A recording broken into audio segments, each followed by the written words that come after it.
Podcast number 2. Number 2. Real quick with Mike Swick, podcast number 2. Yes. Welcome back. Thank you. Thank you. Just got back. I saw the big win Amir got in Japan. Yep. It was a great weekend. As you know, we have a new ornament for the podcast. The Grand Prix 2017 winner trophy for Amir Aliakbari. He did outstanding. So, and Tyler King, he fought, right? He fought Tyler King, and they had a lot of bad blood going into this fight. It was crazy. It was interesting because they kept getting into it in the hotel and different areas. 2 years prior, too, on Facebook, which... Was it that long? Yeah, it's been since he's been at AKA. Wow. Where he started. So, yeah, so he was making sure of taking care of business. And so, yeah, they've been going back and forth, and this is the first time we've met. And, yeah, the bickering didn't stop at the hotel and at the meeting. So they would get into it, and we'd break it up, and they'd be yelling, and Amir would be like, I'm going to fuck you. Oh. Yeah, and then he'd be like, I'm going to fuck you Saturday or Sunday. And so finally I had to sit him down. I'm like, Amir, like, you can't leave it with you. Like, you can't say I'm going to fuck you. You have to. You can, but I'm like, that's like this. That's not real. I'm like, you're not getting paid for this. I'm like, you gotta leave it with up or career or life or mother. I'd rather him fuck me up, to be honest with you. Yeah, and I don't condone, talking trash, but these guys have been doing it for so long, and it's 50% serious, 50% in fun. Not really so much fun at that stage, I guess, but they're both doing it. They're building a fight, whatever. So I don't want my guy running around saying he's gonna fuck everybody, So I had to give him a little coaching. That's what I'm here for. You don't want your guy fucking other dudes. No. He's got to talk trash good if he's gonna fight good. So I had to sit him down. I'm like, Amir, I was like, buddy, this is the second time. You got to say, I'm gonna fuck you up, not I'm gonna fuck you. You can't end it with you. He's learning, man. Yeah, and so he was like, okay, up. What about tomorrow? And I was like, sure. I'm like, I'll fuck you up tomorrow. That's perfectly fine. No problem. Your career, insert any word, just don't leave it with you. And so, that was the last altercation is when I told him that at the weigh-ins. And then, of course, the big debacle at the weigh-ins. There was a huge scuffle, and, Tyler got in his face. He shoved him. And I was filming for Instagram because in Iran, they only have Instagram. They don't have Facebook. So he's like, please film, for all my followers at home. And, of course, I'm getting, just hearts and hearts and hearts of all these Iranian men that they really show affection with colored hearts on Instagram. I'm proud of you. Yeah, their emoji game is fucking strong. It's like no other. It is seriously strong. So I'm filming the debacle. They're getting crazy. They're fighting. And as they're breaking it up, I think Tyler swung at him, actually. But as they're breaking off, he goes, I'm going to fuck you tomorrow up. Like this. So then I was like a proud parent, because I just taught him that, it wasn't perfect. It wasn't like I'm going to fuck you up tomorrow, but it was close enough. What did happen the next day? Yes, and then it happened. Yeah. But I was like a proud father. I was just sitting there holding the phone for Instagram, and I was just like, wow, I just taught him that. I'm so proud of him for getting it somewhat right. And so I taught him how to shit talk a little bit. So he's got that going for him. Very little. He's not a big shit talker. He doesn't need to. He's a mean guy, right? He's a very vicious guy. He's a world champion Greco-Roman wrestler. He's striking like no other in the heavyweight division right now. He's knocking people out. His bone-crushing power. But he's not, he's not like a shit talker type of guy. But he'll do it. And if someone's messing with him, he'll dish it back out. Depending on how much you teach him, how effective it'll be. We can work on that next fight. Yeah, we're gonna keep working on it. Yeah. He's getting in the big leagues now, so that's where I come in. I'll start helping him a little bit. He needs your help, buddy. He needs your help for sure. So it was great, man. To see a guy that came in, like I said, AKA Thailand for, just 2 years, and now he's in his he's in the co-main event of RIZIN, and he's had multiple RIZIN victories, second place in the World Grand Prix 16-man tournament. Man, it's like tissue time for me, So it was good, man. We got the trophy. Like he's happy. We're happy. There was some other fights on there too. Yeah. My personal favorite, Gabby Garcia. Yeah, so Gabby, it was the first time I actually got to meet and really talk to Gabby. I've seen her fight multiple times. Am I taller than her? Man, I don't know. I honestly don't. I think you might have her a little bit. It's a big girl. She's a big girl. 10-time world champion, BJJ. She's really good. But yeah, she's got a great personality, actually. I've only seen her fight, so I've only got that kind of knowledge from her. But she's actually got a really good personality, very playful. And we had a great time throughout the week, laughing and joking and having a good time. She went out there and fought this girl named Oksana, a Russian girl who had no fights, but she had a boxing background. And when you get a person with no fights, you know, there's a downside to that, and that's what happened. Especially against her. So, but actually, Oksana had to cut weight, so Gabby didn't. So whatever the limit was, 110, 120, whatever, Oksana actually had to cut weight, and she went out there, and I guess she took a thumb or a finger to the eye, and that was it. I could tell from the second she took it, she was talking to the docs and the refs. I could tell she was done. Like, I mean, if we can jump to the UFC 214. Yeah. Damian Maia took one in the eye first round too, right? Yeah. Apparently, from what they're saying, Damian Maia couldn't see for 4 rounds. And he kept, I mean, he did 21 to 24 takedowns, something like that. So he kept fighting. Oksana, not so much. She was ready to quit, and it was very frustrating to see this 16,000 people at the Saitama Super Arena. Gabby Garcia's in the ring. She's ready to fight. And this girl's just wanting out. You could just tell she wanted out, you know. And so, and she might have legitimately been in a position where she had to stop. I'm not going to sit here and judge, you know. But from my opinion, if you're 0-0 against Gabby Garcia. But true, in my opinion, is if you're gonna be a fighter though, and you're gonna fight, and this is your career, you want to fight until, you know. We've all hit our eyes. I've hit my eyes as well in a fight where I couldn't see for a brief period of time. It's like you have to just keep fighting, in my opinion. I'm from the School of Hard Knocks with AKA, so that's just the way we go. But she didn't continue, so Gabby had to sit out there and take a, I don't know if it was a no contest or, I don't know what they ruled that, but she... You're in the locker room, right? So you didn't... Yeah, so she didn't fight, but a minute, maybe, not even. Damn. And didn't get anything, so kind of lackluster for her.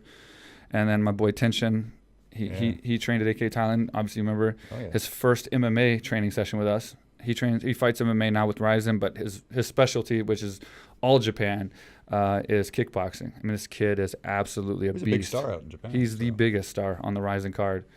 Young kid, one of the best kickboxers you've ever seen. Knocks this guy out that one punch, you know, and he had his hand raised before the guy even hit the ground. Like, he knew. He's just that freaking good. And Horiguchi, another one of my favorites. He trains with American Top Team. Mike Brown and Brad Pickett are always there with him, and he did a fantastic job. You worked out with Brad Pickett, right? Yeah. Was it Brad Pickett? I know I said Brad Pitt when I first told you. Yeah, I was a little more excited. He was all excited. I said I worked out with Brad Pitt, and he was like, "Oh, wow, that's crazy." Well, same thing. I mean, Brad Pickett is the tougher of the two. I don't know. Who would you rather work out with, Brad Pitt or Brad Pickett? Brad Pitt. Really? Yeah. Well, I enjoyed working out with Brad Pickett. Well, that's... And for some reason, see, Brad's kind of like me in the way that he's retired too, obviously, but he has to get his workout in. He was training for a grappling tournament coming up, and he's just like hardcore. So every time we meet at a fight, we're both working out at the gym at the same time. So. Wait, you say grappling tournament? Wasn't Dan Henderson was there too? Dan Henderson was there. That was shocking. I didn't expect to see Dan Henderson, so that was cool. He was there, and then I saw him with Sakuraba, and I'm like, no, he's fighting Sakuraba. And the first thing I remember thinking was like, oh shit, Sakuraba is like one of my favorite fighters, and like the last thing I want to see Sakuraba take is a Hendo bomb. You know, like I was like really worried. H-bomb. Yeah, that too. Yeah. And his 2 best moves. And then after the because I was in the back, I couldn't pay attention. I just saw them like together, and then afterwards I talked to Henderson, and it's just a grappling match. So I was like, all right, good. There it is. That's good. I can enjoy that. Well, good. So I'm glad you had a good time in Japan. How did you miss me, bro? No, I did not. I've been gone for 5 days, and you didn't miss me at all? Felt like 2 hours. Really? It was nice. That means I worked out. You worked out for the first time. Oh, because you're preparing for the 50,000 subscribers that we're gonna get. Oh, hold on. Speaking of that, we do now. We are giving away a week of training, correct? Yeah. To someone who comments on our YouTube channel. And since he was away, I got tasked to pick that winner. It's a guy named Ken Correnti. Ken Correnti. He says, congratulations, Ken. Yeah, nice work. He said that I'm probably going to get disqualified from... This is pretty good. Oh, he said you personally. That I will get disqualified because my estrogen levels are too high. In this match for Muay Thai. So hopefully we get this 50,000 subscribers, and you know what? Can I extend it to 2 weeks if this guy comes during my training camp? Okay. So you're not just giving him a free training package. You're inviting him to come and I want him to spar with you. Yes. Because you want to get him back for the comment. I'll show you those estrogen levels. That's interesting. So this is like a ticket to whoop your ass, but you've never fought, so you can't really whoop his ass. Well, you better hope that it's not like some beefy dude that's like gonna. I doubt it. I really doubt it. Well, you gotta hope. You're giving this guy a free ticket to AKA Thailand. He's coming. Well, I hope he's small. Okay. And injured. And your estrogen levels are the right. I'll get him on point. Okay. But yeah, I thought that was a pretty shitty comment, to be honest with you, man. Kind of hurt my feelings. So we're gonna give him free training. Yeah. All right, well, see, there you go. So 2 weeks though. I'm giving him. I want. You're gonna extend it an extra week. If you have to take it out of my paycheck or your paycheck. That is your whole paycheck. I know. So it's good training. Yeah. So we got that. So Ken Cormier. All right, well, Ken, well, congratulations, buddy. You win an ass whooping. Apparently a 2-week training package to AKA Thailand. Yeah. So we'll get in contact with you on YouTube, find out your contact info, and I will buy his first lady boy for him too. Wow. So he gets a lady judging boy. By the way his picture looked. Oh, you saw his picture? Yeah. Oh. I did a little research on him. Oh, you did you? Yeah. Wow, you've been busy, huh? Yeah, well. Well, the guy pissed me off, man. I mean, come on. Hey, he's talking about your estrogen levels. I've got feelings too. All right. Yeah. But you better start training, buddy, because this guy might be a threat coming in here. No, he's not. I had something mean to say there, but I won't. But okay, so we'll still give training away this episode as well. Not necessarily it's a negative comment, so you don't have to bash us and beat us up. Funny. Please do beat Marc up if you can, because it's funny. But we'll give training packages away. Now, we have read all your comments. I've read them all. I appreciate we had like 30 comments on the first video. We've just started. We appreciate it. So we're reading all the comments. And for those of you who posted on the first episode and you post on the second and we recognize your name, you have a higher chance of getting picked. We want to pay it forward to the guys that show us engagement and support and watch every episode. So, yeah. So you don't have to call Marc out to get free training, but hey, Ken did it and he got 2 weeks. So he got a bonus week. So maybe some positive comments about me. Oh yeah, you want to read some comments? No, I don't want to read any. Not right this second, but yeah, no, I want some positive ones though too. Oh, you want some? I mean, it's a lot of them. I want Marc's let's clarify. Kicked, there wasn't any positive comments about Marc. He's saying that he wants those got positive deleted. comments. Did you delete them? Okay. I didn't get to read any of Not those. deleting them. I mean, I might if I see one, but thanks. Yeah, I didn't get any either. Everyone said the podcast was good, so I appreciate it. So we're off to a good start. So speaking of off to a good start, man, I can segue like a champ, huh? Daniel Cormier, first 2 rounds. We're going from such great conversation. Yeah, well, I got to change the subject. Amir Aliakbari, all this great stuff. Ken pissed me off. Yeah, so that's the bitter part of the weekend, man. That hurt me. And you know what? We watched that fight live on Fight Pass on my phone moments before Amir fought. So we're in the locker room watching it, and I'll be honest, that was heartbreaking, man. Well, being obviously, I'm your friend, which every time I got to say that in front of the camera. Yeah. Obviously, you and him have obviously trained together, been friends for a while. I've actually heard y'all talk on the phone and stuff, so I know y'all have a real friendship. We're training partners. Well, yeah, but we punch each other in the face. But that doesn't mean you have to be friends. But we weren't at that time, probably. I'm not friends with Ken. We're going to train together. You're going to be good friends when he comes and whoops your ass. I'm going to film that shit too. Hey guys, when Ken, our YouTube commenter, comes and kicks his ass, we will put it on our YouTube channel. So you better be ready. No chance that guy could kick my ass. But we're going to put it on there. So anyway. Ken's getting a lot of airtime. So back to Daniel. Daniel Cormier, right? Well, I got to change it from Cormier to Cormier. I got it. Go ahead. So yeah, you know the guy's in it. I've got it. You did some kind of research on this guy. He's on a list in my room. You're a little sensitive. Weird, Take it easy, buddy. All right, we might get some bad comments from time to time. Oh, man, sorry. All right, go ahead. So anyway, go ahead. Yeah. So I mean, what's obviously thoughts on the fight? I mean, you can't say he didn't look amazing in the beginning. Yeah. Obviously.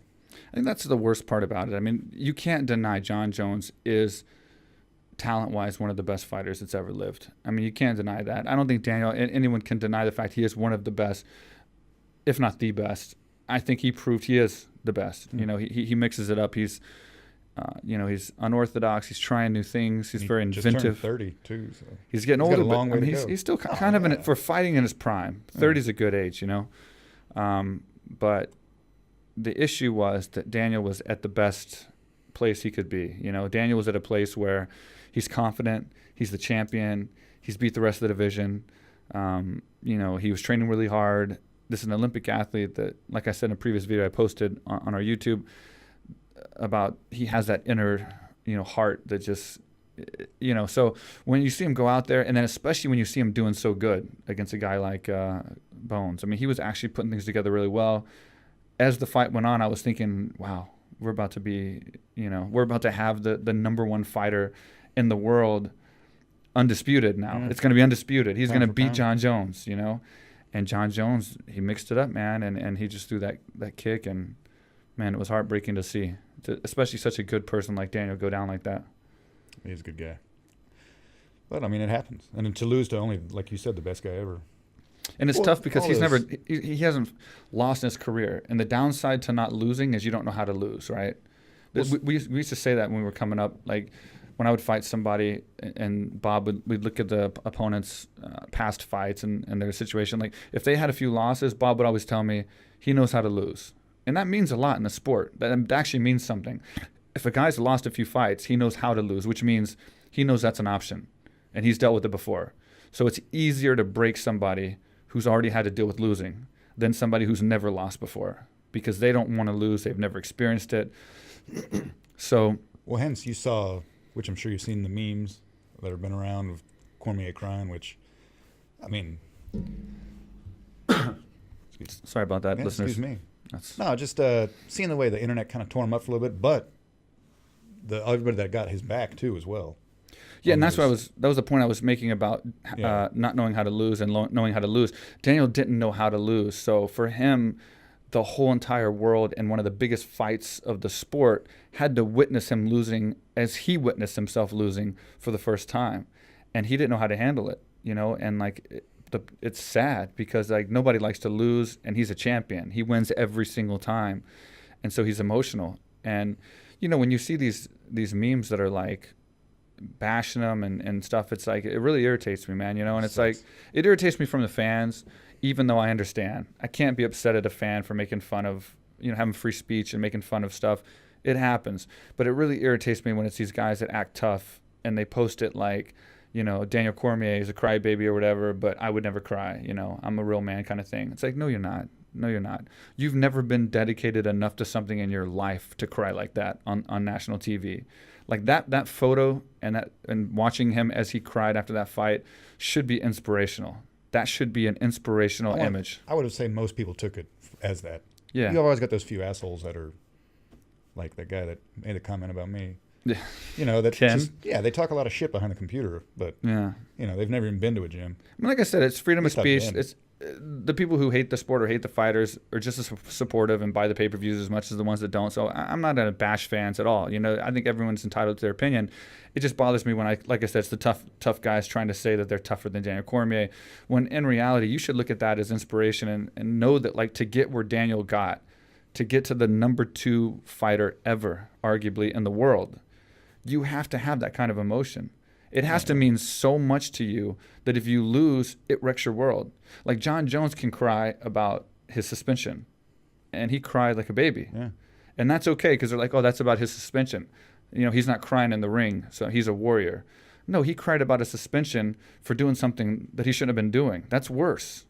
You know, Daniel's crying because he fought his heart out and went to battle and came up short. You know, so it's everything the right way. Yeah, everyone cries, Perfect man. champion. Everyone, you know, I've seen in 11 years in the UFC, man, I've seen some of the toughest guys in the world cry.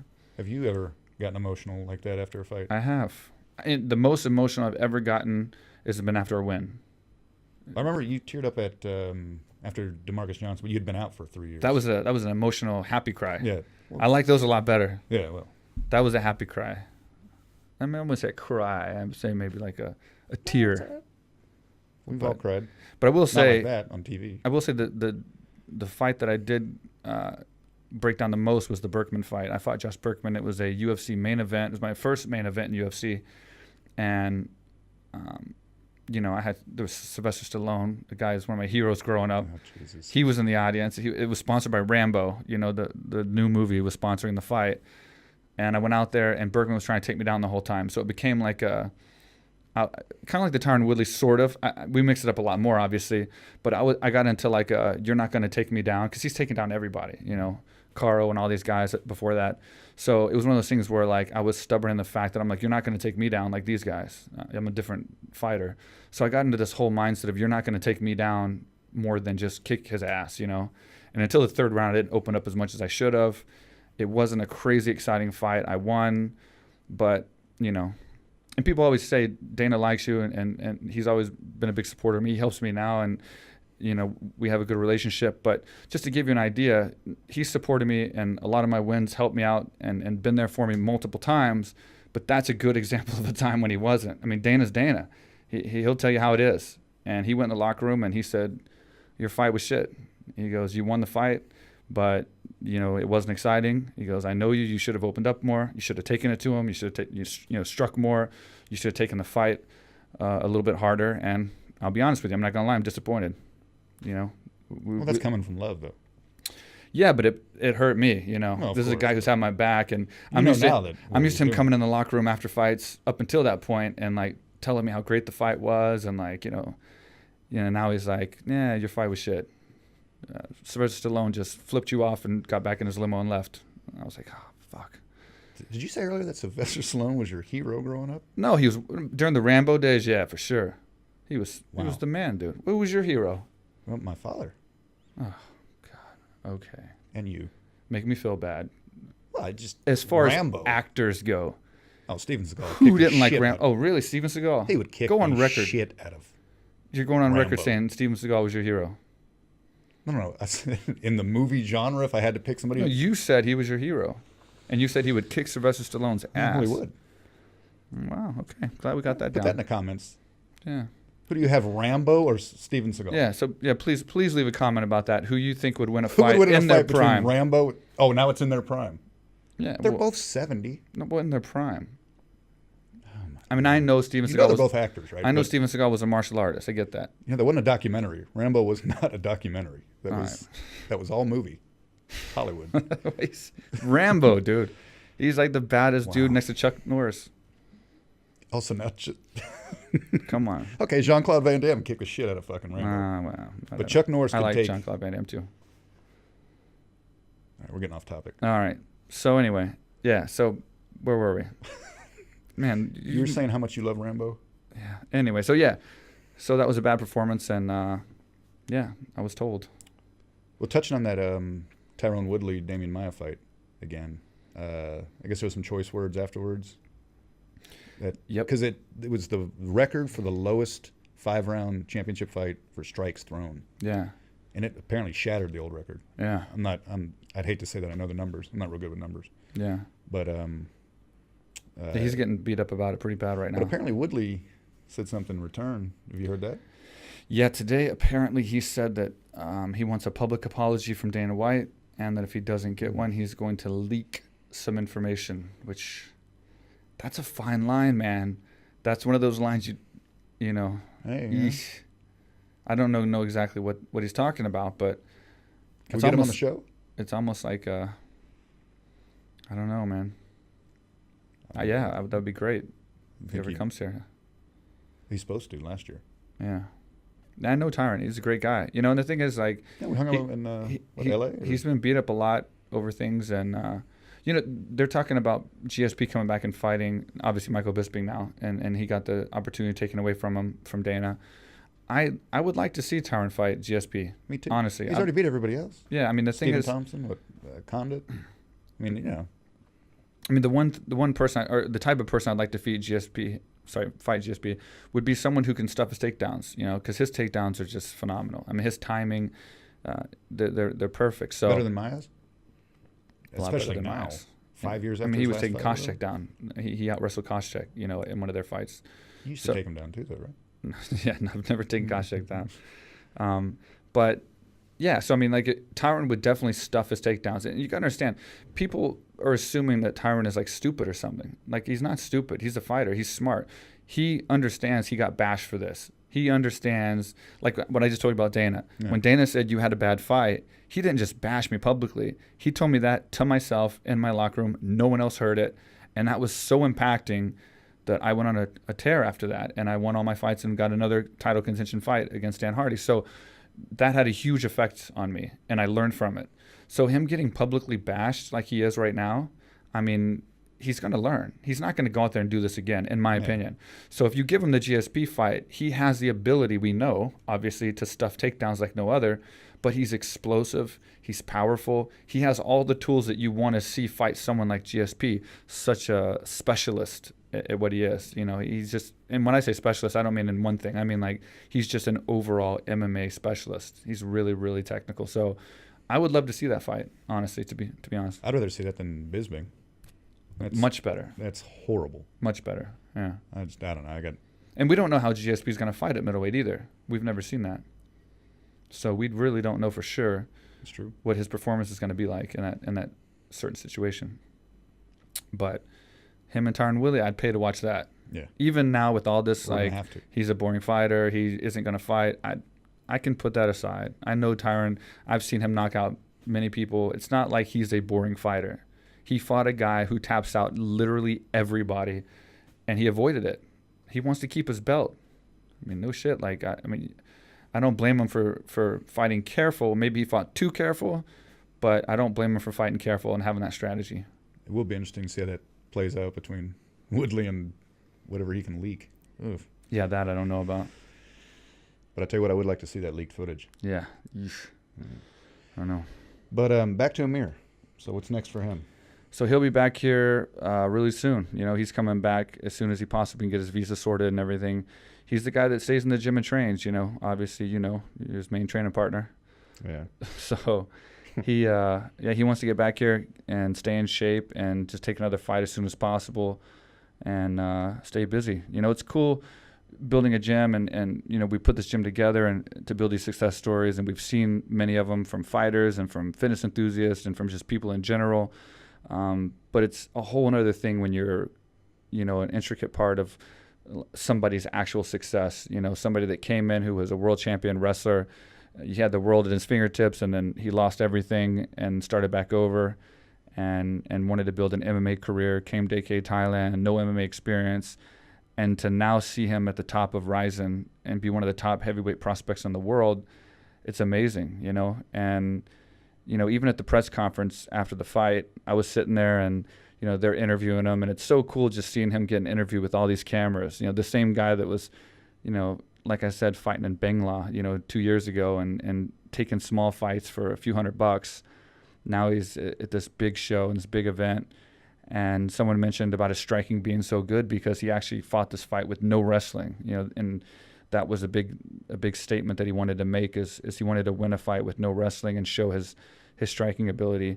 And they mentioned AKA Thailand, and he gave really good props to AKA Thailand and myself and the gym. And for me, man, it was like a tissue moment. You know, that was like that time that was kind of making it all worth it. So it was good, man. It was good. I'm excited for him. I'm proud of him. And, you know, he's got a bright future. I'm just so happy that we had a part of it. And going back to that as well, Tyler King, his opponent, you know, he's a nice guy. I don't want to take anything away from him. You know, there's a lot of shit talking. And but after the fight, he gave respect to Amir and myself as well. And we had a good conversation. And he's a good guy. So I definitely want to wish best of luck to Tyler King and for stepping up and fighting a guy like Amir, because not many people's going to want to, man. You know, not many people's going to want to fight a guy that's a Greco-Roman world champion wrestler who can actually strike and knock people out on the feet too. That's a scary guy, man. Yeah. So also, before we wrap this up, so the 50,000 subscribers, as we said, will put Marc Bogutsky, a man who's never fought, who's never trained, smokes, drinks. Wow. I won't go on any further, but you get the point. I had a speech impediment when I was 2. You want to bring that up too? And he has a speech impediment when he was 2. Wow. But he's going to get in there and fight Muay Thai. So we're going to film the whole build up to that and the actual fight. We'll do the fight live on Facebook, and we'll record it, put on YouTube as well. So that's 50,000 subscribers. Yeah, we're a little bit away from that right now, so you're good. You're good. Well, let's do something else then. Okay. What is it? Let's do a first 1,000. Once we hit 1,000. Okay. What do you want to do? For you? Yeah. How can we torture you if we get 1,000? I'll take one. 1,000 is a good doable number we can do pretty soon. Yeah.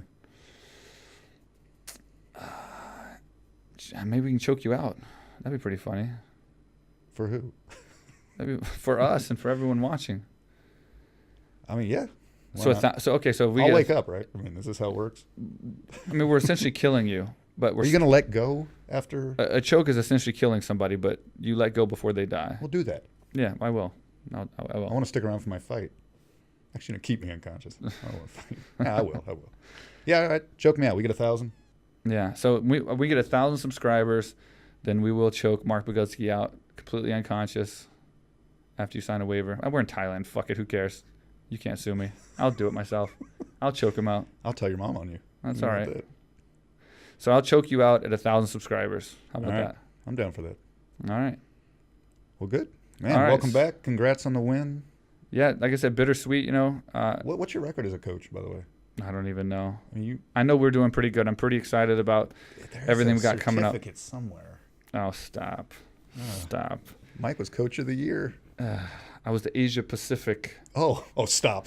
Then he corrects me. The Asia Pacific Hall of Fame. That is prestigious, buddy. Yeah. I think I'm in there. Yeah. Just so you know, so don't feel too high. Right?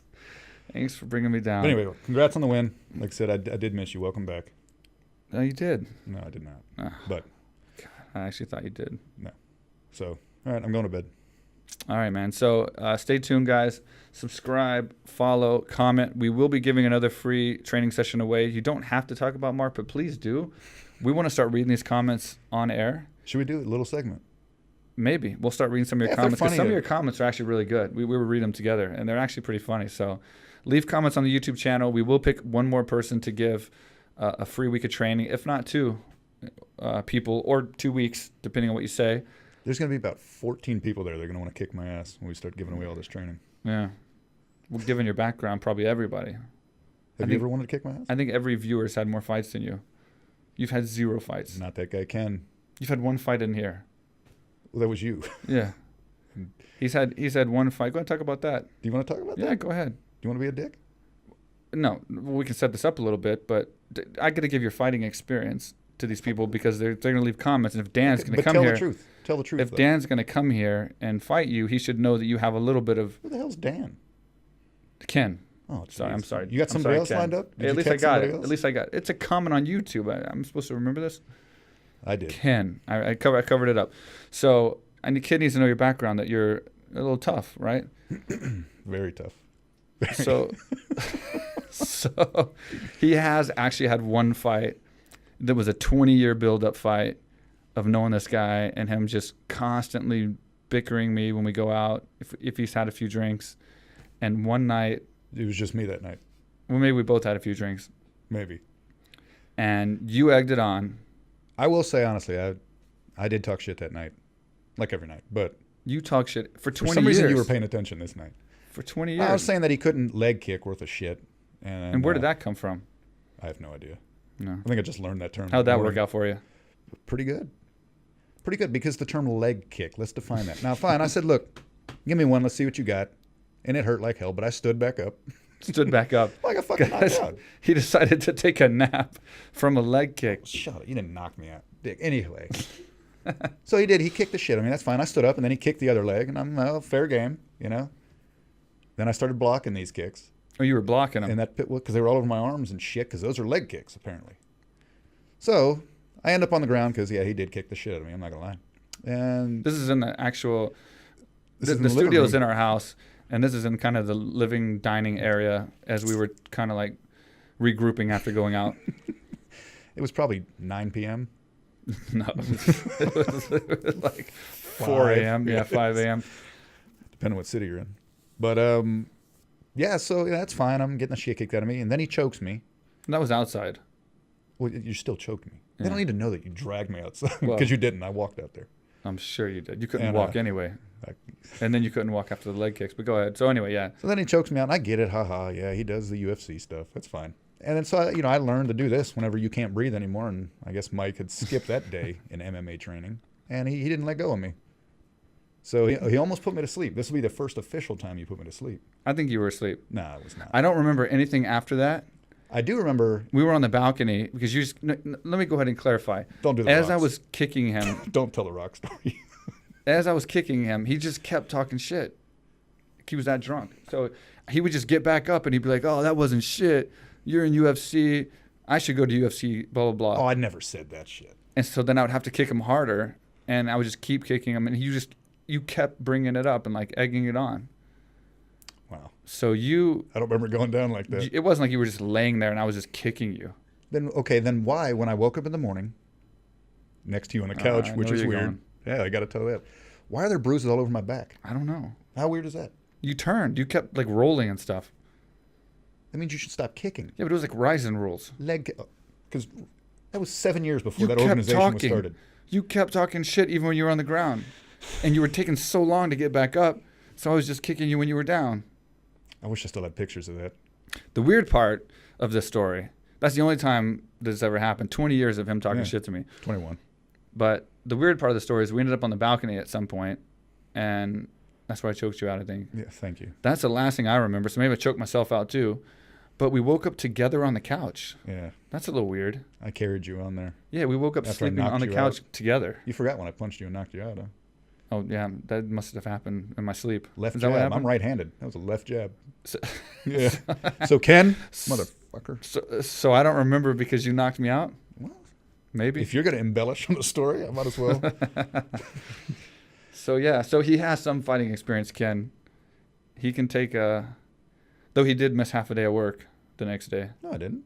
You came in? Straight to work. I just couldn't swallow. Oh, you were complaining. Water or food. Well, I was complaining. You were showing everybody your bruises on your arms and your No, back. they were asking. And I was like, I live in a domestic violent partnership with who I thought who was my buddy. 21 years down the drain. So you're prepared, dude. It can't get worse than that. You still don't kick that hard. See? I just don't know how to take a kick. Let's be honest. Well, rolling doesn't help. I'll tell you that. I didn't have a choice. Some advice for you there. To make you feel better, yes, it did hurt. But I hurt my foot. You saw my foot was swollen. Yeah, that'll show you. I was limping around for a few days. So there we Watch go. who you fuck with. So, I'll be careful. Yeah. Next time I kick your ass, I'll be careful. Actually, Ken's next in line. He just won his free ticket. This guy's going to be a superstar at the end of this. He just won his free ticket to come down here and kick your ass for 2 weeks. That's amazing. You're going to let him stay for 2 weeks. That's fine. Wow. Here. He can sleep here. Yeah? I want him to wake up knowing that guy in the room next to him can kick his ass. He's probably so scared right now. He's probably not watching. All right, so we'll wrap it up, guys. So subscribe, leave comments. I Obviously, said the next podcast, there's going to be a lot more of those stories, I think, because there won't be a UFC for a couple days. Yeah, and we're gonna have some really interesting guests coming on. Maybe the very next one. I don't want to spoil the surprise, but I have one guest in particular that I'm going to. You're going to tell me? We'll verbal jab each other. We had a nice little history in our fighting career together, so it's going to be a very interesting podcast if I can get him on here. It's going to have to be via Skype because he's not in Thailand, but we'll have him on, and then we have some other in-studio guests coming on. So this isn't how it's going to be every podcast. This is just for now, the first 2 episodes. We're going to have Skype guests. We're going to have in-studio guests, but we're just getting this thing rolling and kind of giving you a taste of who we are, what we're doing. The gym's been good. We're going to obviously get into a little bit of the gym and training. I know a lot of the comments were asking us about our Muay Thai program and the training and what it's like in Thailand, so we're going to get into that a little bit. We might bring in our trainers, a couple of them, get Marcio in I got here. one perfect, yeah. And, yeah, so it's going to get pretty good, guys. So stay tuned, subscribe, 1,000 subscriptions, and he will get choked out by me live. Not even live. Well, we'll do it live, too, and we'll put it on YouTube. How about next time we do a little subscription game for you? All right, maybe. Maybe. Hey, buddy, you got to earn your keep. Oh, fuck. All right, I'm out of here. All right, guys. So thanks for watching. Appreciate it. And we'll continue posting videos. We're going to post some stuff from the gym as well. So stay tuned to the YouTube channel. It's not just going to be the podcast episodes. It's going to be videos of us doing. I just posted one of diving with manta rays in Bali that happened just a while back. So we're going to put all kinds of videos of us doing crazy stuff around Phuket and Thailand as well as a podcast. So stay tuned, comment, and win training packages. And Ken, when you come, we'll have you on. Since whatever happens with you and Marc, maybe we have you on and yeah, he'd be the first guest to come on here. well, we might have you on and talk about the experience. get his ass kicked. Hey, we can do whatever we want. So we're down for some ideas as well. Just leave comments and let us know. Thanks for watching, guys. I appreciate it. You want to close the show? I'm closing the show. Perfect. Just like a true champ. That's not why I'm here.